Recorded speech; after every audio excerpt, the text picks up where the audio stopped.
জাতীয়তাবাদী দলকে বাঁচিয়ে রেখেছে সেই তৃণমূলের নেতাকর্মীদেরকে আজকে জনাব তারেক রহমান, বাংলাদেশের প্রধানমন্ত্রী, দেশনেত্রী বেগম খালেদা জিয়া আজকে আমাদের মাঝে নেই। অনেক মনে পড়ছে দেশনেত্রী বেগম খালেদা জিয়াকে। ইনশাল্লাহ আমরা জনাব তারেক রহমানের নেতৃত্বে বাংলাদেশের সকল নাগরিককে সাথে নিয়ে সুন্দর একটি বাংলাদেশ গড়ব। আগামীর বাংলাদেশ হবে সবার জন্য বাংলাদেশ। ধন্যবাদ সবাইকে। স্পিকার, ডেপুটি স্পিকার কে হবেন আপনাদের কাছে কোনো ইনস্ট্রাকশন আছে? আমরা গতকাল যে আমাদের এখানে সভা হয়েছে, সেখানে আমরা আমাদের দলের প্রধান যিনি আছেন তার প্রতি আমরা দায়িত্বটা দিয়ে দিয়েছি। দলের চেয়ারপারসন তিনি নির্ধারণ করবেন।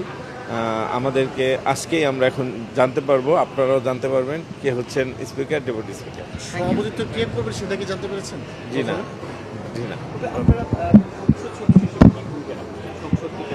ইনশাল্লাহ আমরা সংসদ হবে জনগণের আস্থার জায়গা। আমরা এখানে সকলের জন্য, সকল নাগরিকের মৌলিক অধিকারের যে বিষয়গুলি থাকে সেটা নিশ্চিত করার জন্য আমরা সংসদে কথা বলবো। আমরা সংসদ